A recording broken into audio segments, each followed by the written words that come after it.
반갑습니다. 오늘 7, 8월 문제풀이반 시작하도록 하겠습니다.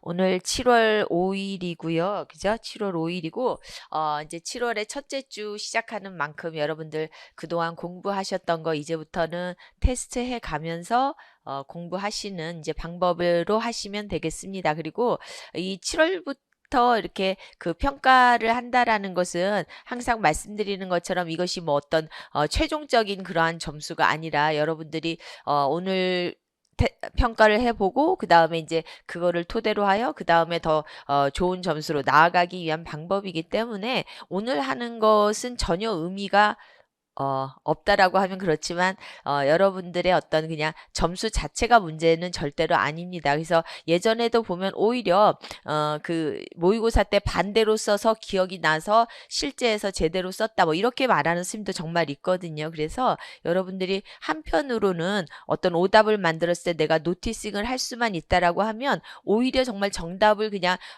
아무 생각 없이 썼던 것보다 더 좋을 수도 있어요. 그죠? 그렇기 때문에 여러분들이 그런 어떤 뭐 답안을 잘 쓰고 못 쓰는 거에만 집착하실 필요는 절대로 없으시고 오늘 정말 내가 여기에서 2점짜리 하나만 내가 얻어간다. 뭐 4점짜리에서 내가 한 2점만 더 보충할 수 있다. 그럼 오늘은 충분히 여러분들 하실 목을 한 거예요. 그래서 우리가 7, 8월에 8회 그다음에 9, 10월에 90, 10월까지 해서 10회 나는 이제 전체로 연교론만 따져도 18회가 나갈 거거든요. 근데 만약에 정말 내가 18회에서 1점씩만 올린다고 해도 18점이거든요. 그러면은 여러분들이 충분히 합격까지 갈 수 있는 점수가 되는 것이거든요. 그렇기 때문에 정말 무리하지 마시고 오늘부터 차근차근 나아간다라고 생각하시면 좋겠습니다. 제가 예전에도 한번 말씀을 드리기도 했지만 제가 그 유튜버 중에 과학 궤도라는 사람 거를 들은 적이 있어요.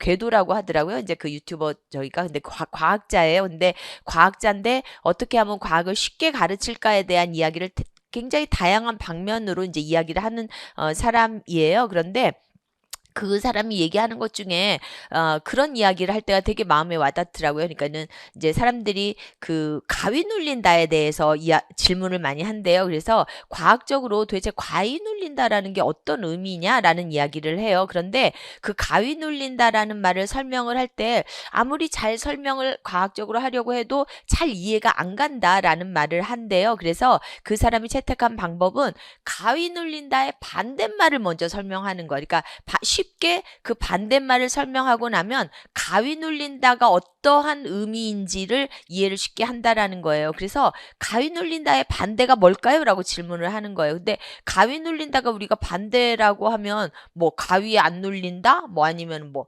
칼에 눌린다? 뭐 이런 식으로 다양한 반대말을 얘기하는데 그 과학적으로 가위 눌린다의 반대말은 몽유병이래요.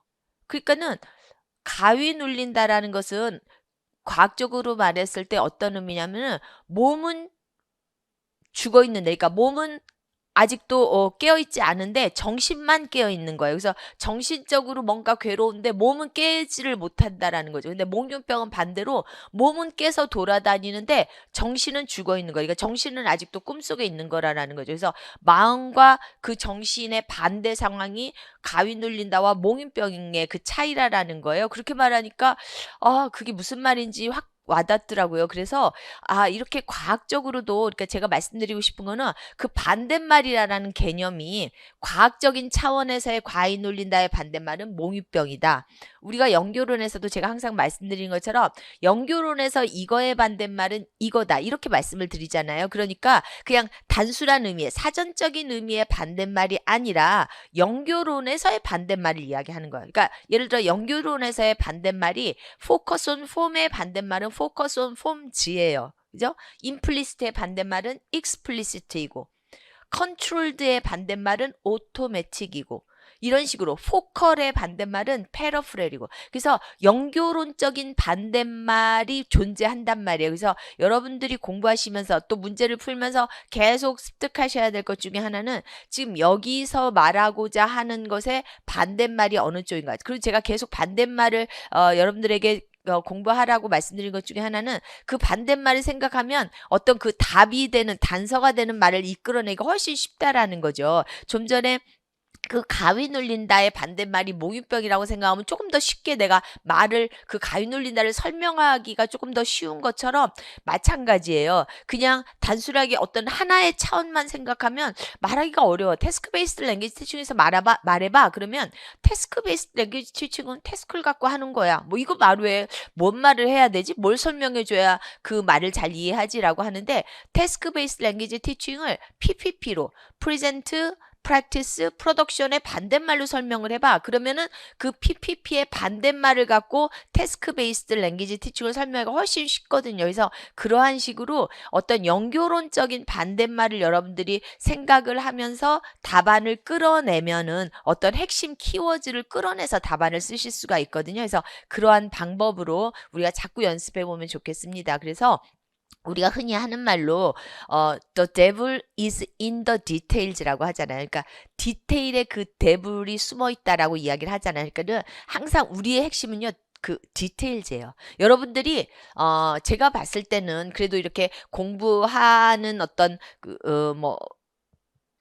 뭐죠? 이렇게 풀코스로 공부하시는 선생님들은 어디까지는 한 뭐 4점 만점이라고 하면 한 3점까지는 거의 다 그래도 가세요. 공부하면 그죠? 2.5점, 3점. 근데 이제 우리의 마지막 그 포인트는 플러스 1점을 받느냐 못 받느냐에 달려 있거든요. 연교론 문제가 10문제란 말이에요. 지난번에도 10문제가 나왔어요. 작년에도 10문제에서 9문제 사이에서 나오는데 내가 거기서 다 마이너스 1점씩 깎이면 10점이나 깎이기 때문에 너무 합격 점수하고는 멀어져 버려요. 벌써. 그렇기 때문에 내가 거의 사실은 만점을 받아야 되거든요. 그렇게 따지면 디테일을 못 잡으면 4점을 받을 수가 없어요. 그래서 여러분들이 디테일즈까지 가는 그러한 답안을 만들어내는 게 이번 7월, 8월에 연습해야 될 포인트다. 이렇게 보시면 되겠습니다. 그래서 여러분들 그 해설지에 제가 오늘 이제 이언어 습득 및 학습 이론으로 지금 시작을 하잖아요. 그래서 이언어 습득 및 학습 이론에 대한 거를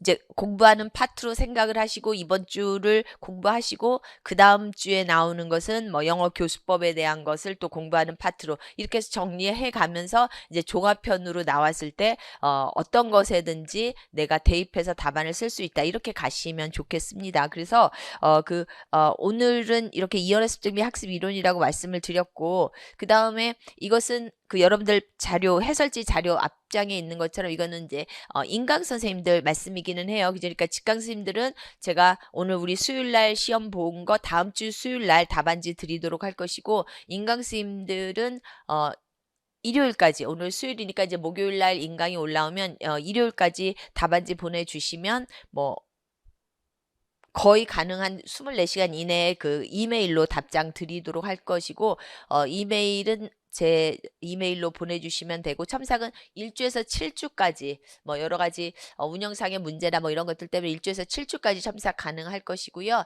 질문 있으신 것은 이제 제 카페로 이렇게 보내주시면 되겠습니다. 그래서 여러분들이 쓰고 또 나의 점수가 어느 정도까지 가고 있는지 좀 더 나아지고 있는지 또 어떤 문제로 오히려 그 후퇴하고 있는지 이런 것들을 보시면 좋겠어요. 어떤 사람이 그러더라고요. 다이어트 할 때 우리가 그냥 거울만 보면은 자기 자신을 체크를 못한대. 이렇게 거울 보면 뭐 이 정도면 됐어. 뭐 그리 나쁘지 않아. 뭐 보기 좋네. 뭐 이렇게 그냥 판단을 한다라는 거예요. 근데 다이어트 할 때 핵심은 스케일을 봐야 된다 이렇게 얘기를 하더라고요. 뭐 쉬운 말이겠지만 딱 저울을 놓고 정말 아침 저녁 이렇게 체크해 가면서 내가 다이어트가 목적이라고 한다면 그래서 오늘 500g 뭐 1kg 이렇게 빠지고 있는지 아니면 점점 오히려 더 찌고 있는지 이거를 점수로서 판단할 수밖에 없다 이런 이야기를 하더라고요. 그래서 제가 생각해도 제가 예전에 이제 조금 더 살이 쪘을 때 이제 그 어디죠? 이렇게 이제 뭐 헬스장에 가서 이렇게 이제 매일 거기 나와 있는 이렇게 저울을 재잖아요. 근데 어떤 때 어떤 생각을 하냐면 오히려 저울을 잴 때 옷을 다 입고 재는 거예요. 그러면서 어떻게 생각을 하냐면 그래 이거 저기 지금 운동복 입었으니까 한 2kg는 여기서 빼야지 뭐 이렇게 생각을 맨날 하는 거예요. 근데 사실은 그 운동복이 500g도 안 나가는 반팔의 반바지밖에 안 되기 때문에 500g이 뭐예요? 한 300g도 채 안 나갈걸요. 근데도 항상 이렇게 자기 합리화로 하는 것들이 있어요. 그래서 그래도 제가 여러분들한테 점수를 좀 드릴 때는 그래도 객관적인 눈으로 조금 더 정확하게 드리기 때문에 여러분들이 그러한 차원에서 자신을 좀 더 평가하면서 왜 여기선 안 올랐을까? 왜 여기선 이거밖에 안 됐을까를 조금 이렇게 날카롭게 평가해 보실 수 있으면 좋겠습니다. 네, 그래서 이제 오늘은 말씀드린 것처럼 바로 뭐였었죠? 그 이언어 습득 및 학습 이론에 대한 내용이잖아요. 그래서 그 내용을 간단하게 우리가 한번 풀어보고 가도록 할게요. 우리가 이언어 습득 및 이제 학습 이론이다라고 하면 가장 먼저 이언어 습득이 도대체 언어 습득이 어떻게 되는 그 이론으로 우리가 뭐라죠? 그 언어를 습득하는가 이제 그 과정을 이제 먼저 이해를 해야 된다라는 것이죠. 그랬을 때 가장 기본적으로는 인풋이 들어오면 그 다음에 아웃풋을 만든다. 이렇게 하는 게 가장 기본적인 내용이에요. 그래서 인풋이 들어오고 그것을 내가 아웃풋으로 만드는 거. 그래서 인풋과 아웃풋의 과정. 이게 언어 습득의 과정이죠. 그래서 교사가 인풋을 제공하고 학습자들이 아웃풋을 만들어내고. 그런데 이제 이렇게 간단하지만은 않고 그 사이에 어떠한 것들이 존재한다? 인테이크가 있고, 그죠? 그 다음에 또 어떤 과정? 인터 랭귀지 시스템이 있고 이러한 과정이 이제 거쳐진다라는 것이죠. 그래서 인풋이 들어오면 그것이 이제 인테이크로 가고 그 다음에 인터랭귀지 시스템 속에 들어가서 마지막에 이제 아웃풋이 나오는 이러한 이제 어떤 일련의 과정으로 이 언어 습득이 이루어진다라고 우리가 이야기를 할 수가 있겠습니다. 그래서 보시면 이제 인풋이 그러면 인테이크로 가는 과정 속에서는 무엇이 필요하다? 노티싱이 필요하다라고 얘기해요. 그래서 우리가 누구죠? 슈미트라는 학자가 이야기하는 것처럼 without noticing, without acquisition이라고 말할 정도로 noticing 없이는 아무것도 습득할 수가 없다라고 이야기해요. 우리도 선택과 집중이라는 말을 우리도 많이 지금 쓰고 있잖아요. 그런 것처럼 내가 어떤 것을 습득하기 위해서 나의 것으로 만들기 위해서는 noticing을 하고 거기에서 이제 그 어떤 내용을 습득한다라는 거죠. 이렇게 noticing을 해서 인테이크가 되었어요. 그럼 그 다음에는 comparing을 한다라는 거죠. 그래서 컴페어링이다라고 하는 것은 이제까지 내가 아는 것과 새로 나온 것을 비교하는 과정이에요. 그래서 새로 들어온 어떤 L2의 새로운 언어의 어떤 내용과 내가 이미 알고 있었던 내용을 비교하는 과정이 거치고 나면 무엇을 통해서? 인터그레이팅을 통해서. 인터그레이팅 혹은 이제 이것을 리스트럭처링이라고 하죠. 리스트럭처링의 과정을 통해서 아웃풋을 만든다. 그래서 이 아웃풋이라는 거는 그냥 단순한 아웃풋이 아니라 우리가 에쿼지션이라고 표현을 하죠. 에쿼지션. 그래서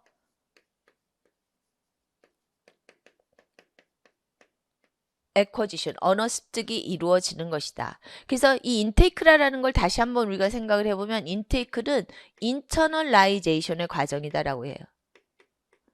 즉 인풋은 많은 한 100개의 200개의 내용이 지금 나에게 막 인풋으로 와요. 오늘 배우는 것들 해설지에 있는 것들 문제 다 인풋이에요. 그렇지만 그게 다 나의 것으로 오지는 못하죠. 내가 특히 오늘 노티스했던 부분이 나의 인테이크로 들어오고 그 인테이크로 들어왔던 것이 그냥 또 아웃풋으로 내가 이해했다라고 해서 인터널라이제이션 나의 것으로 됐다라고 해서 그냥 아웃풋으로 나오는 게 아니라 어떤 시스템 속에 들어가야 된다라는 거예요. 왜냐면은 이것을 이야기할 때 어떻게 얘기하냐면 인터널라이제이션은 숏텀 리텐션으로 그러니까는 어떤 단기의 기억장치 속에만 들어갈 수 있다라는 것이죠. 반면에 시스템 속에 들어가는 것은 롱텀 리텐션 장기 기억장치 속에 들어갈 수 있다라고 해요. 그래서 우리가 아웃풋으로 끌어나오기 위해서는 여기에 접근을 해야 된다라고 이야기를 하고 있습니다. 그래서 장기 기억장치 속에 들어간 것만이 아웃풋으로 나온다라고 해요. 그래서 여러분들이 한번 이렇게 잘 생각해 보시면 내가 시험장에 가서 내가 이거 아는 건데 답을 못 썼네. 시간이 없어서 못 썼네. 이런 이야기들을 하지만 실제적으로는 이것들이 어떤 장기 기억 장치 시스템 속에 들어오지 못했기 때문에 아웃풋이 못 나왔다라고 이야기하는 것이 더 맞겠습니다. 그냥 단순하게 내가 이해한 것만으로는 아웃풋이 되지 않는다라는 것이죠. 그래서 이해했던 것이 어떤 프랙티스 연습 과정을 통해서 시스템 속에 롱텀으로 들어갔을 때 아웃풋이 나올 수 있다. 이렇게 이야기를 할 수가 있겠습니다. 그래서 우리가 단순히 그래서 컴프레hension만으로는 안 되고 프로덕션의 연습을 통해서 에코지션이 이루어진다. 이렇게 이야기를 할 수가 있겠습니다. 그래서 이러한 어떤 과정으로 언어 습득이 이루어지는데 여기에서 또 하나 언어 습득에서 우리가 중요하게 봐야 될 것 중에 하나는 이 인터랭귀지라는 말이에요. 인터랭귀지. 언어는 그냥 단순히 모국어 있고 그 다음에 새로 배우는 L2 언어 있고 이러한 것이 아니라 그 사이에 뭐가 있어요? 인터랭귀지라는 게 있죠. 언어라고 하는 것은 학습자 언어라고 하는 것은 항상 뭐가 존재해요? 에러가 존재한다라고 이야기해요. 그래서 바로 이 인터랭귀지라는 이 시스템이 있는데 그래서 우리가 이것을 어떤 습득하는 과정을 이 언어 습득의 중요한 과정으로 생각하죠. 그래서 지금 말씀드렸던 것처럼 우리가 언어를 이야기할 때 네, 이렇게 인터랭귀지가 있다라고 하고 이 인터랭귀지의 핵심은 바로 뭐다?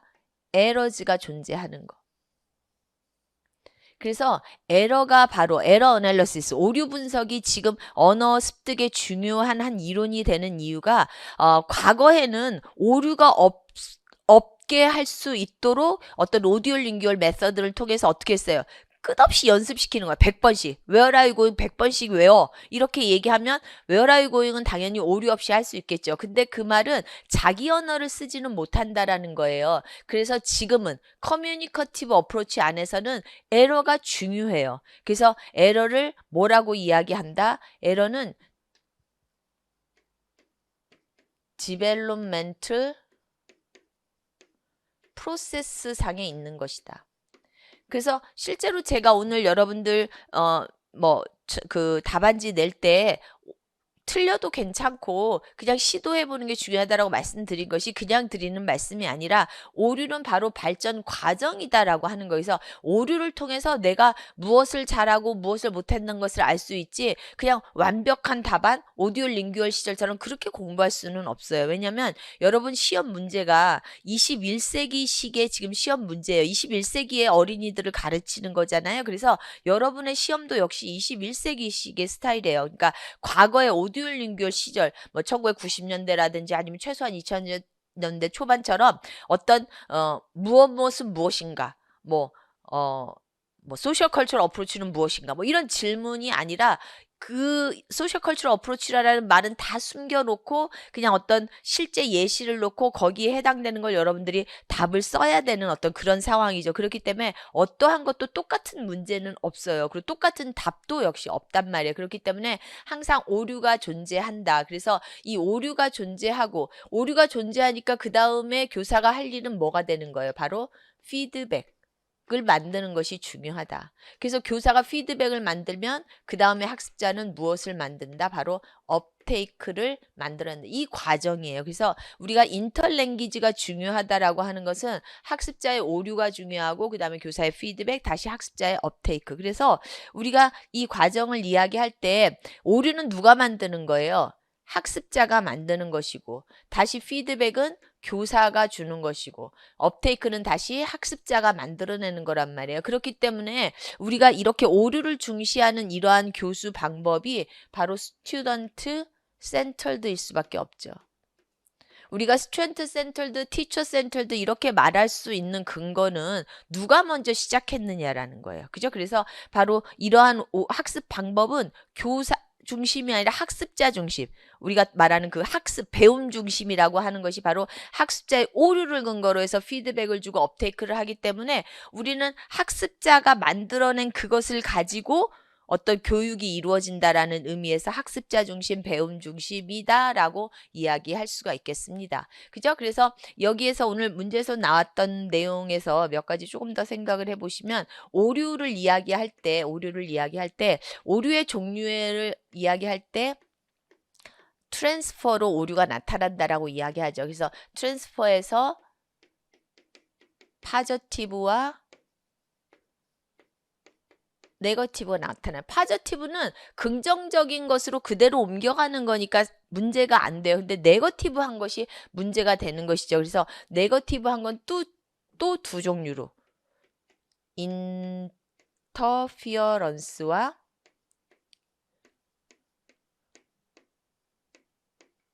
오버 제너럴라이제이션 이 두 가지로 나타나죠. 그래서 인터피어런스는 L1이 L2로 옮겨가는 과정으로, 오버 제너럴라이제이션은 L2 안에서 일어나는 어떤 네거티브한 트랜스퍼로 이렇게 이야기할 수 있겠습니다. 그래서 인터피어런스는 우리가 다시 말해서 어떤 오류라고 말한다? 인터링규얼 에러스다 이렇게 말하죠. 그리고 오버 제너럴라이제이션은 인트라 언어 안에서 그죠? 인트라링규얼 에러스다. 그래서 우리가 오류의 원인을 이야기할 때 이렇게 네거티브한 그죠? 네거티브한 트랜스퍼로 나타나는 인터피어런스와 오버 제너럴라이제이션으로 이렇게 나눠서 우리가 이야기를 할 수 있겠습니다. 그래서 이러한 오류가 이제 학습자들에게 나타난단 말이에요. 그랬을 때 선생님이 해야 될 일은 뭐다? 바로 선생님은 피드백을 해준다. 그죠? 그래서 선생님이 해주는 피드백을 또 하나의 종류로 생각을 해보면 임플리시트한 피드백에서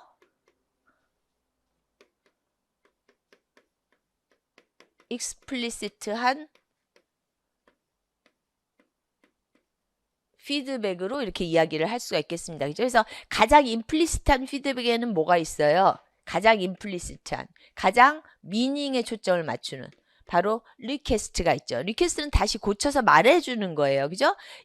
가장 익스플리시트한 것은 이름 그대로 explicit correction 이라고 이야기했을 때 이것은 가장 익스플리시트한 피드백이다 라고 이야기할 수 있고, 그 다음에 그 중간에는 다양한 모습으로 일리시테이션, 또 메타링귀스틱 피드백, 그 다음에 clarification request,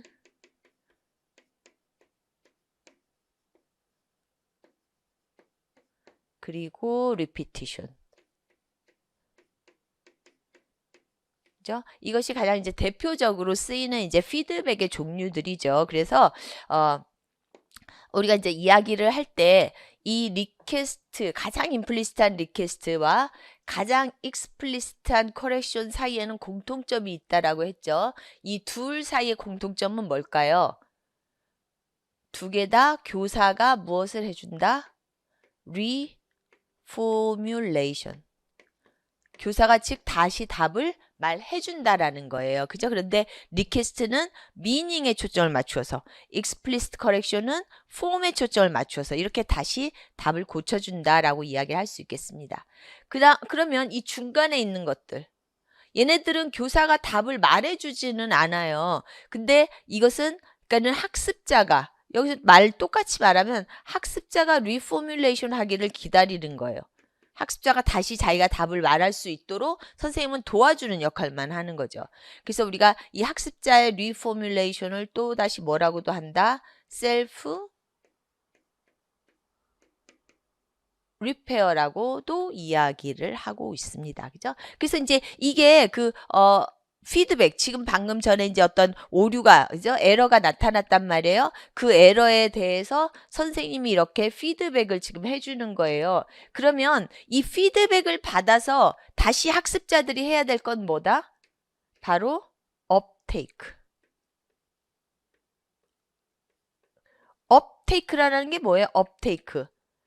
업테이크는 아까 인테이크든, 아까 보세요. 여기서 인풋에서 인테이크에서 이렇게 인터랭귀지 시스템에서 아웃풋으로 이렇게 되는 과정이 언어 습득의 과정이라고 했잖아요. 인테이크는 나의 것으로 만드는 거. 인풋이 들어왔다? 이해해. 나의 것으로 이제 이해했어. 이런 말이 되는 거고요. 그 다음에 여기서 말하는 업테이크라고 하는 것은 인테이크하고 유사하게 이해했다라는 말이에요. 그런데 이해했는데 어떻게? 떼서 이해한 거예요. 업테이크.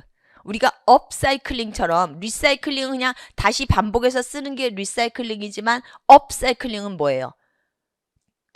좀 더 그 수준을 높여서 다시 쓰는 걸 말하는 거잖아요. 업테이크도 똑같아요. 내가 앞에서 오류를 했는데 선생님 피드백을 해줬어? 그걸 내가 다시 고친다? 그러면 업테이크 했다라는 거는 내가 뭔가 나의 오류를 수정하면서 이해에서 한 단계 이제 높아진 수준으로 업테이크 이해했다라는 이야기를 하는 것이고, 근데 또 업테이크의 두 종류가 있어요. 또 하나는 업테이크를 하기는 했는데 이번에는 needs repair라고 얘기합니다. 리페어가 여전히 필요한 상태로도 업테이크가 될 수 있어요.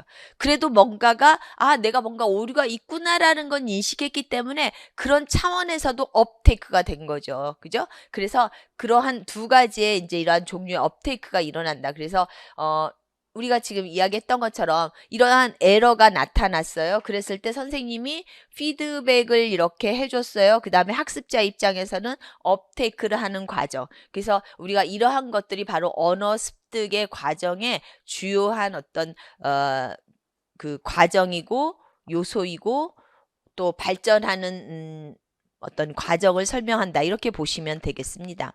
그래서 여기에서 문제에도 좀 중복되는 것들이 있기 때문에 그것을 한 번 더 본문에서 한번 가보도록 할게요.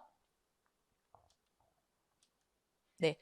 그 다음에 여러분들 그 자료에서 보시면 제가 거기다가 그 1주차, 2주차 그거를 안 써놨는데 한번 보시면 오늘 이제 1주차에 바로 이 가장 위에 있는 언어 습득 과정 하게 될 거고요. 그 다음에 2주차에 언어 교재론 교육 과정과 영어 교수법 문제가 같이 나갈 거예요. 그 다음에 3주차는 영어 평가.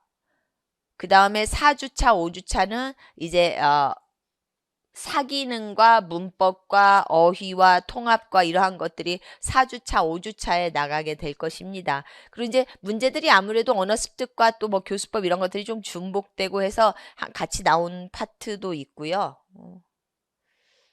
제가 문제를 하나 그 파트를 고친 게 하나 있는 거. 그 다음에 그 6주차에서 8주차가 종합편 이렇게 되겠습니다. 그래서 그 순서대로 이렇게 나가게 될 것이고요. 말씀드렸던 것처럼 10문항 32점, 그러니까는 기평 4문항, 서술형 6문항 해서 32점 하고, 기본적으로 제가 시간은 50분으로 채택했습니다. 그래서, 뭐 7, 8월에는 여러분들의 필요한 것만큼 조금, 그 차이는 두실 수가 있겠어요. 근데 가능하면, 왜냐면 영어 교육론 문제는, 뭐 그냥 단순하게 쉽다 이렇게 말씀드리기는 어렵지만 그래도 항상 익숙한 내용들이기 때문에 여러분들이 근데 항상 문제는 뭐냐면 영어 교육론 문제는 내용이 많다라는 거예요. 그래서 여러분들이 하셔야 될 거는 빨리 읽어야 돼요. 이 그 래피드한 것이 우리가 계속 이야기 드리는 것처럼 굉장히 중요한 한 플루언시의 요소가 되는 것이거든요. 그래서 여러분들이 빠른 속도로 읽고 이해해서 답을 끌어내야 되는 것이 중요하기 때문에 좀 그러한 연습을 많이 하셨으면 좋겠고요.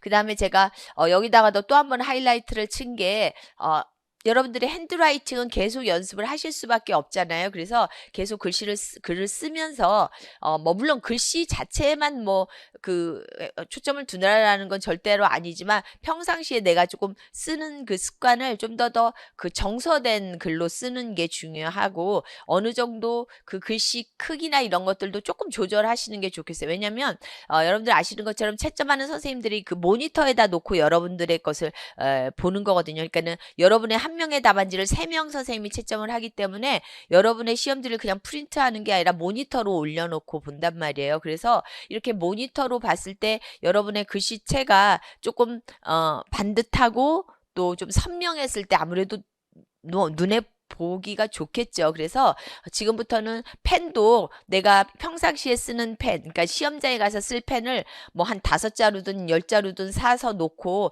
계속 그걸로 습관적으로 연습을 하시는 게 좋겠습니다. 그래서 그걸로 연습하면서 조금 어떤 선생님은 또 너무 막 그 두꺼워갖고 이렇게 뭉개지는 선생님도 사실은 있어요. 그래서 뭐 굵기도 어느 정도 적절한 그런 것으로 해서 자꾸 써보고서 어떤 게 보기 좋은가를 테스트해보는 것도 필요합니다. 그죠? 그래서 여러분들이 조금 뭐 여러 가지로 왜냐면 이 시험이 그냥 1, 2, 3, 4, 5에서 한 답 하나 뭐죠? 이렇게 딱 찍는 거다. 이런 거라고 하면 전혀 상관이 없는데 여러분의 종합 예술이에요. 그죠? 그러니까 여러분의 글씨체, 내용, 또 폼 모든 게 다 점수에 들어가는 것이기 때문에 평상시에 하는 어떤 그런 좀 습관을 들이시면은 좋겠습니다. 네, 그래서 1번부터 가보도록 할게요. 1번 문제부터.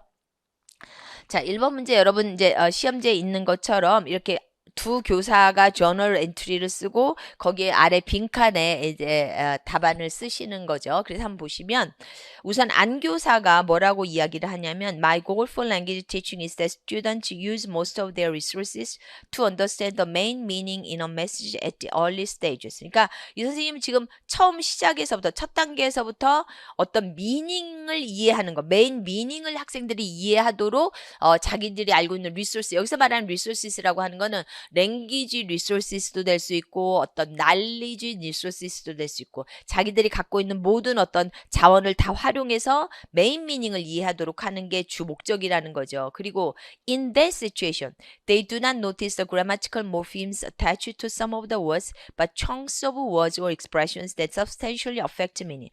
계속해서 강조하는 게 뭐라라는 걸 여러분 알 수 있어요. 항상 우리가 이걸 지금 중요하게 생각하는구나 하면 어느 정도 한 두세 번은 반복되는 경우가 많아요. 여기서도 보시면 이렇게 어떤 미닝이다라는 것에 지금 여기서 강조점을 두고 있다라는 걸 알 수 있어요. 그래서 어떤 그래마티컬 모핌이라기보다도 어떤 청크로 된 그죠? 워즈나 익스프레션에 대한 미닝에 영향을 미치는 그런 것들에 초점을 맞춘다라는 거죠. 그래서 to become fluent speakers. 그래서 미닝에 초점을 맞추고 이렇게 플루언트 스피커가 되기 위해서는 이런 게 지금 필요하다라는 것을 전제로 하고 있습니다. They do not create new sentences by choosing one word at a time. 그러니까는 또 하나 강조하는 게 한 번에 하나씩이 아니라 어떤 것들 바로 스트링즈하고 청크하고가 같은 표현이에요. 그죠? 그러니까는 어떤 언어의 이렇게 묶음, 그냥 줄, 뭐죠? 청크, 묶음 이런 것들을 이해하는 게 중요하다. 그래서 이러한 패턴즈는 idiomatic expressions나 또 conversational language, written language 또 장르에 따라서 그죠? 그러니까는 그냥 따로따로 다니는 것이 아니라 장르에 따라서 스포큰이나 리튼 모두에 해당되도록 학습하는 게 주 목적이다라고 이야기하고 있고 그 다음에 이제 나교사를 보면은 I know over 여기서 이제 어떤 반대 개념을 이야기하는 거죠. 그러니까 over analyzing language나 아니면 thinking too much about forms나 consciously thinking 하는 거나 이런 것들은 다 랭귀지 애쿼지션에 방해된다라고 이야기하고 있기 때문에 오버 애널라이징 좋지 않아 폼즈를 너무 많이 생각하는 거 consciously thinking 하는 거 이런 것들은 다 방해되는 요소라고 지금 얘기하고 있습니다. 그래서 아까도 말씀드렸던 것처럼 어떤 이 답을 끌어내기 위한 반대 요소를 지금 이야기하는 거예요. 반대 요소 그죠? 그래서 to be specific 정확하게 말하면 이 언어 학습이 마치 childlike, 어린애 같은 그래서 subconscious, 그러니까 consciously라는 거에 반대로 subconsciously 해야 되고 어린이 같이 배워야 되고 그리고 이제 meaningful use를 통해서 배워야 되고 또 하나는 peripheral attention이라고 얘기하고 있습니다. 그래서 peripheral attention에 또 반대되는 것은 focal attention이죠. 그러니까 focal attention을 하지 않고 peripheral하게 또 서브컨셔스하게 그래서 어떤 언어의 컴플렉스나 퀀터티 모두를 다 학습하기 위해서는 이렇게 하이 스피드 프로세스 빠른 속도로 점차 나아갈 수 있도록 하는 게 중요하다라고 이야기하고 있습니다. 여기 위해서는 플루언트한 스피커가 되도록 또 빠른 속도로 프로세싱할 수 있도록 컨셔스하지 않게 하는 것을 지금 주 목적으로 이 두 교사가 이야기를 하고 있고 이 내용을 빈칸에다가 이제 하나를 쓰는 것이다 한번 보시면 The above two journal entries demonstrate 이것을 지금 설명하고 있대요. 이것은 each teacher writes about the ability to use language skills without conscious effort. 다시 한번 conscious effort가 아니다라는 거, deliberate thinking이 아니다라는 것을 강조하는 그러한 능력을 이야기하는 것이죠. 그래서 다시 또 그 아래에서 조금 더 힌트를 얻어보면 students achieve 이것을 그죠? 학습자들이 이것을 성취했을 때 they utilize their language knowledge and skills effortlessly.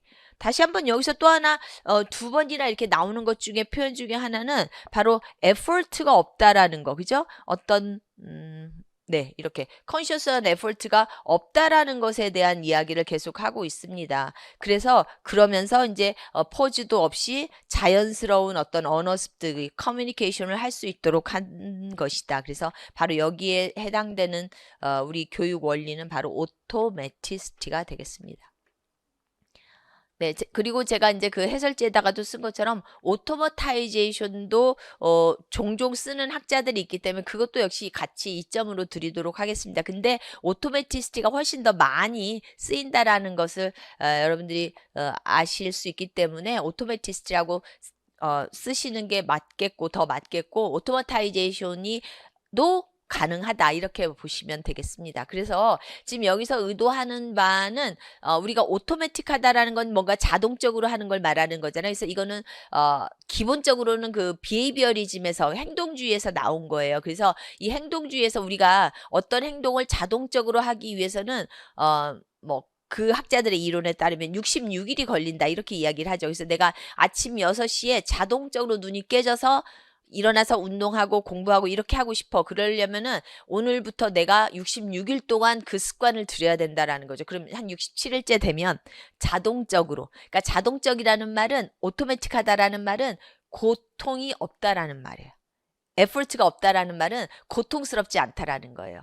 그래서 여러분들이 어떠한 내가 행동을 그것을 나의 어떤 습관으로 헤빗으로 만들고 싶다라고 한다면 그렇게 66일 동안 하루도 빠짐없이 내가 오늘부터 한 3일간 했어. 근데 또 그 다음에 일요일날 그냥 푹 잠이 들어서 10시에 깼어. 그럼 다시 그때부터 리셋해서 다시 1일을 또 만들어야 되는 거예요. 그래서 여러분들이 지금부터 하시면 아주 좋아요. 왜냐하면 지금부터 여러분이 시험 보는 11월 달까지 그런 어떤 습관을 들이기에 지금은 아주 좋은 시기거든요.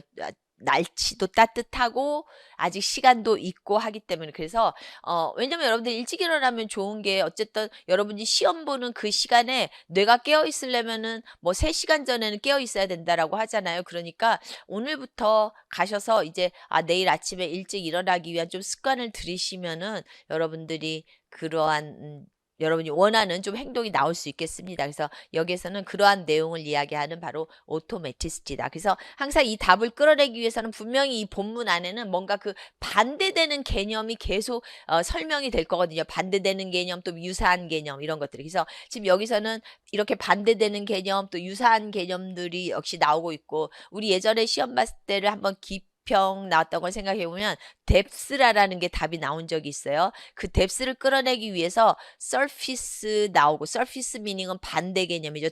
뎁스에 또 implicit 개념 나오고 또 반대 declarative 나오고 또 유사한 procedural 나오고 이런 식으로 계속 그 유사한 단어와 반대 개념을 위에서 설명을 계속 해주거든요. 그래서 그거를 통해서 여러분이 어떤 그 해당되는 답을 이렇게 끌어내시면 좋겠습니다. 네, 그래서 답은 오토매티스티가 됐죠. 네, 네, 그 다음에 2번 가볼게요. 2번도 역시 여러분들이 이 내용을 보고서 여기에서 이제 뭐죠? 두 빈칸에 해당되는 한 단어를 쓰시는 거예요. 티처 1과 2, 티처 1이 I have a concern about marking이에요. marking. 그죠? 스튜던트의 writing assignment를 marking, 점수 내는데 어려움이 있어 라고 하면서 어떤 marking에, 그러니까 assessment에 대한 이야기를 하는 거죠. What's that? 그게 뭡니까? Many of my students access to the internet and copy from it. 지금 이제 항상 핵심 어떤 메인 주제가 되는 거는 앞부분에 항상 나타나고 있어요. 그래서 지금 인터넷과 카피가 이제 어떤 오늘의 핵심이에요. 그러면서 especially after ChatGPT was introduced, the tendency became stronger. 학생들이 인터넷에서 카피하는데 챗GPT가 생겨나고서 더 많아졌어. I understand. 더 많아졌어요. I understand. So we need to let them know that we won't tolerate any type of blank, including ChatGPT. 우린 어떠한 형태의 이러한 것도 참지 않을 거야. 뭐 보통 우리 won't tolerate 하면 보통 학교 현장에서는 특히나 이제 뭐 violence는 we won't tolerate any type of violence. 뭐 any type of 이거 뭐 이런 식으로 이렇게 이야기하는 거죠. How can I explain it? Firstly, it is unethical. 이것은 unethical 하대요. 비윤리적이야. Because it is a form of theft. 굉장히 강력한 표현이죠. 한 형태의 어떤 도둑이다. by taking the ideas and words of others and pretending they are your own, you are stealing someone else's intellectual property. 그 남의 지적 재산권을 훔치는 거야. Secondly, it is unethical. 또 비윤리적이야. 왜? 바로 이런 도둑질로부터 혜택을 받으니까. While others make an effort on their own. 다른 사람들은 열심히 노력하는데 자기 혼자 여기서 혜택을 본다라는 거죠. Right. Then how can we avoid it? 어떻게 그걸 피할 수 있을까요? You can track of the sources they consult in their assignment. 그죠? 숙제할 때 그들이 뭘 봤는지 그 근원을 이제 추적해야 된다라는 거죠. 그 자료를. You can encourage them to paraphrase or quote from the sources by using a paraphrasing tool and ending their own ideas. paraphrase 하도록 하거나 또 그 quote를 붙이도록 하거나 아니면 아이디어를 좀 더 자기의 아이디어를 더하도록 하거나 이렇게 해야 되지. And last. 그리고 they need to have a habit to put footnotes as they go, which will be of good practice for university report or thesis. 그죠? 대학에 가서도 이런 게 좋은 연습이 될 수 있는데 그게 풋노트를 붙이는 연습이야. 뭐 이렇게 얘기하죠. How can you do if I find the student's writing?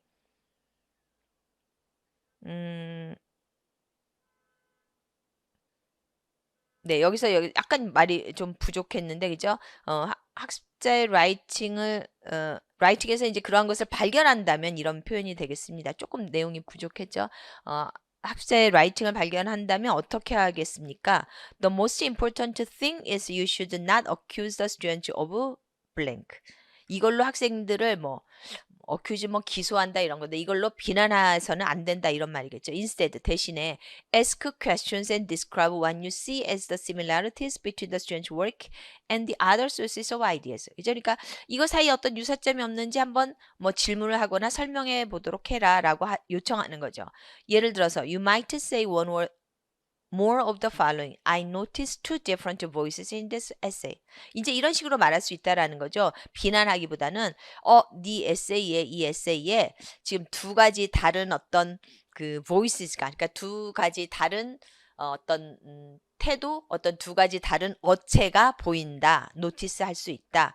그러니까 이게 좋은 방법이네요. 나도 한번 시도해 볼게요. 이렇게 얘기하는 거죠. 그래서 바로 어떤 하나의 글인데 두 가지 다른 어체가 보이는 거. 누구는 이렇게 얘기하더라고요. 카피한 것은 바로 알 수 있다. 어떻게 알 수 있냐면 그 어디선가 카피해온 그 채는 마치 둥둥 떠 있는다 이렇게 표현을 하는 거예요. 그게 바로 두 가지 다른 voices가 보이는 거죠. 하나 어체는 그냥 예를 들어 내가 쓴 아주 단순한 주어 동사 목적어 이렇게 쭉 쓰다가 갑자기 한 어체는 막 엄청난 복잡한 클러즈와 어떤 높은 어드밴스드 수준의 글이 갑자기 나타났다. 그러면 그것만 툭 튀어서 보이는 거죠. 그래서 그런 두 가지 다른 채가 보인다라고 이야기할 수 있겠습니다. 그래서 우리가 여기서 이야기하는 것이 바로 뭐다라는 걸 알 수 있겠습니까? 바로 plagiarism, 그죠? 그래서 다른 어떤 소스를 카피해서 그대로 베껴 쓰는 플래저리즘을 지금 여기서는 설명하고 있다라는 것을 알 수가 있겠습니다. 그래서 라이팅에서 사실 많은 경우에 지금 플래저리즘이 학교에서도 좀 중요한 어떤 이슈로 떠오르고 있고 또 우리도 학생들에게 조심해야 될 할 내용 중에 하나가 바로 플래저리즘이다라고 이야기할 수가 있겠습니다. 네, 자, 그 다음에 3번으로 가볼게요. 네, 3번은 조금 이제 문제가 길어졌는데 한번 보시면 네, 우선 처음에 for a long time으로 시작하고 있고 그 어떤 본문 내용을 읽고 그 다음에 B에 있는 pragmatic stage를 보고서 이번에는 A에서 찾아서 답을 쓰는 거예요. A에서 한 단어를 찾아서 답을 쓰는 거예요. 그래서 보시면 for a long time, it was assumed that second language classrooms could not provide appropriate opportunities for students to learn many different speech acts. 지금 여기서 이제 이야기하고자 하는 거는 오랫동안 우리는 스피치 액트에 대한 어떤 교실 안에서의 그런 수업이 없었다라는 거죠. This was especially true in teacher-fronted classrooms where the dominant interaction pattern was teacher initiation, learner response, teacher feedback, and where the emphasis was always on producing full sentences that were grammatically correct. 과거에는 오랫동안 이렇게 이제 우리가 이야기하는 그 IR이라고 하는 일반적인 그 IRF 그러한 수업을 많이 진행해 왔고 이 수업은 주로 목적이 grammatically correct한 거에 주 목적을 두었기 때문에 어떤 펑션에 주 목적을 두는 스피치 액트에 대한 수업이 별로 없었다라는 거죠. 그래서 learning how to make and reject suggestions. 바로 이제 스피치 액트를 가르칠 수 있는 그 suggestion을 어떻게 거절하고 어떻게 받아들이느냐, 만드느냐에 대한 것이 많은 이제 연구가 이루어졌어요. 그래서 캐서린 바도비 하릭이라는 사람이 observed the differences between the way in which native and non-native speakers of English communicated with their professors as they discussed their course selections in academic advising sessions. 아주 구체적으로 서제스천에 대한 걸 연구하면서 네이티브와 넌 네이티브가 그런 아카데믹으로 내가 어떤 과목을 고르는 데 있어서 표현하는 방법이 많이 다르더라라는 이야기를 하는 거죠. 그래서 these differences contributed to their greater or lesser success in negotiating their academic plans. 그래서 아카데믹 플랜을 그 어떤 의논하는 데 있어서 이런 것들이 다소 성공에 이 차이점 때문에 성공에 기여한다. 성공을 바꿀 수 있다라고 어느 정도는 다소는 그죠? 이야기하고 있습니다. 예를 들어서 non-native 스피커는 did not initiate suggestions를 별로 하지 않고 네이티브 스피커는 initiate agreed를 꽤 많이 하고 있다라는 거죠. 그래서 there was also a tendency on the part of the non-native speakers to reject suggestions made by the advisor in ways that the advisors might find rude or inappropriate.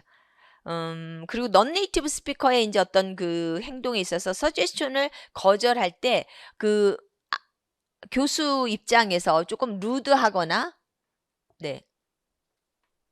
나오죠. 루드하거나 inappropriate하다고 생각한대요. 그래서 예를 들어서 그래서 지금 이제 어떤 그 지금 이야기에 대한 예시가 이렇게 이제 쭉 이렇게 나오고 있습니다. 그래서 리젝트 할 때 어드바이저의 어떤 이야기를 리젝트 할 때 네이티브 스피커라고 한다면 어떻게 얘기할 수 있대요?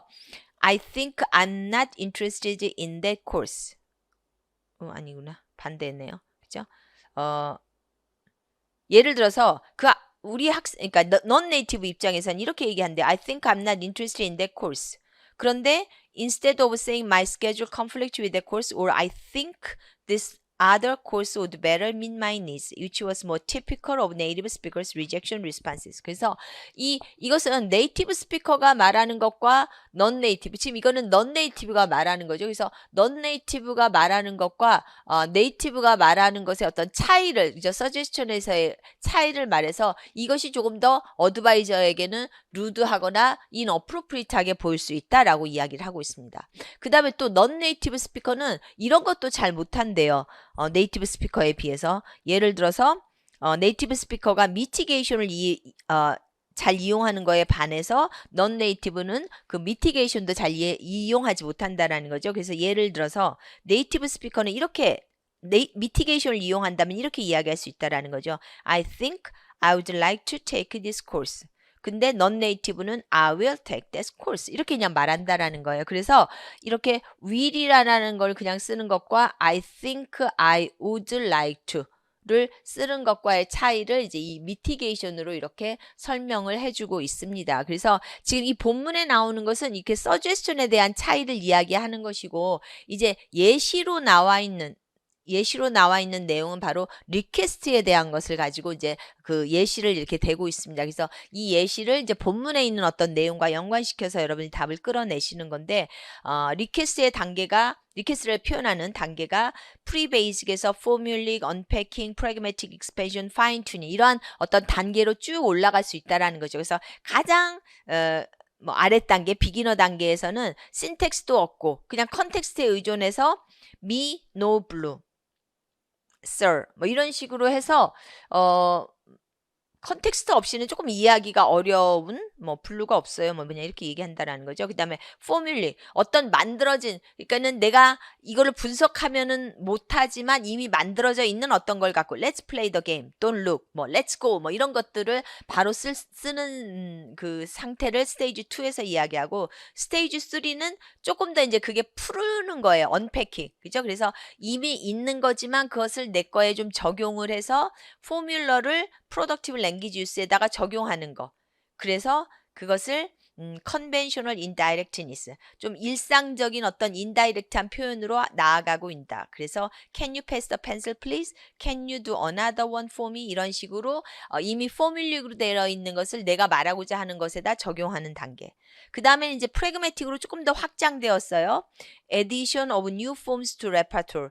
이제 내가 갖고 있는 레퍼토어에다가 새로운 폼을 더하는 거예요. 그러면서 뭐가 증가한다? 이것이 증가하고 있고 그 다음에 신텍스도 좀 더 복잡해져 간다. 이렇게 얘기하고 있습니다. 그래서 신텍스가 복잡해져 간다라는 것은 우리가 이렇게 알 수 있어요. 그러니까는 because를 넣어서 뭔가 더 말하고 또 so를 넣어서 더 말하고 이렇게 하면 이 지금 신텍스가 일반적인 그냥 주어 동사 목적어에 있는 것보다는 더 한 단계씩 높아지는 컴플렉스한 신텍스라는 걸 알 수 있고 또 하나 이것이 지금 증가하고 있다라는 것을 우리가 어떻게 찾을 수 있다?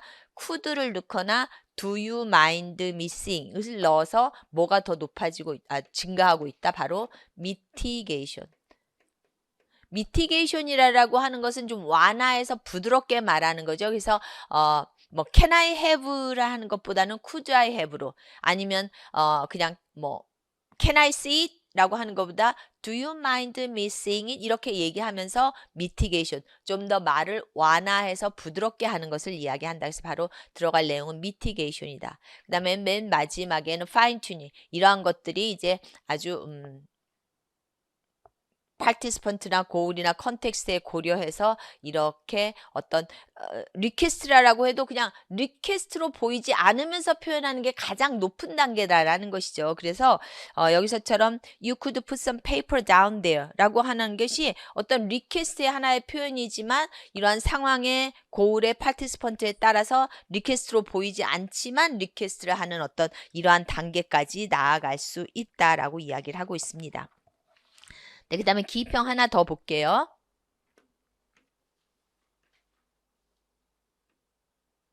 네.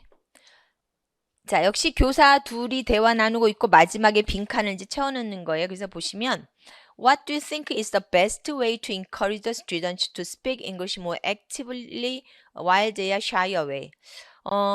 우리 부끄러움을 타는 학생들이 좀 더 말을 많이 하게 하기 위해서는 어떤 게 좋은 방법입니까? 라고 이제 질문을 하죠. 네, 그러니까 그 두 번째 교사가 I think the first step lets students talk to themselves. 이제 항상 말씀드렸던 것처럼 어떤 핵심 부분이 앞부분에 메인 주제가 나와 있어요. 그래서 지금 여기서도 메인 주제가 바로 이 부분에 이 교사가 지금 질문한 이 부분에 학생들이 혼자 말하도록 하는 거 이제 이렇게 핵심으로 나와 있습니다. 그러면서 they then can pick up vocabulary, practice grammar structures and experiment with new language forms. It allows them to become more comfortable and fluent in expressing themselves in English. 이렇게 그래마도 또 버캐블러리도 또 새로운 랭귀지 폼을 연습하는 것도 이런 게 다 가능해서 학습자들이 좀 더 플루언트하게 돼갈 수 있죠. Wow, that's a good idea. I always thought speaking could have been interaction, but that's another approach. 그러니까는 지금 인터랙션을 벗어나서 조금 다른 어프로치다라고 이야기를 하는 거죠. Right. By talking to themselves. 다시 한번 talking to themselves를 얘기하고 있죠. Students can become more aware of their language errors. 에러도 알 수 있고 또 improvement를 뭘 해야 될지도 알 수 있고 또 나아가서 self correct도 할 수 있고 그리고 메타코그니티브 스킬즈도 활용할 수 있고 또 셀프 어웨어니스도 증진시킬 수 있고 그래서 다시 한번 이 셀프 토킹에 대한 장점을 이렇게 얘기하죠. 그래서 여기서는 이렇게 셀프 토킹에 대한 커그니티브한 장점, 커그니티브적으로 어떠한 것이 발전될 수 있는 것인가를 이야기하고 있습니다. 그러면서 티처 1이 That can bring lots of energy to the class, I guess. 와, 많은 에너지를 가져올 수 있군요. 라고 하니까 그 다음에 다시 teacher 2가 Exactly. Think about affective side as well. 그러면서 이제 여기서는 앞에 cognitive에 나아가서 또 어떠한 측면, affective한 측면을 이야기하죠. 그래서 talking to themselves, 스스로 말하는 거에 cognitive한 측면, affective한 측면이 이렇게 있다라고 이야기하고 있습니다. 그러면서 by talking to themselves, students can practice and experiment with English without the fear of judgment or embarrassment.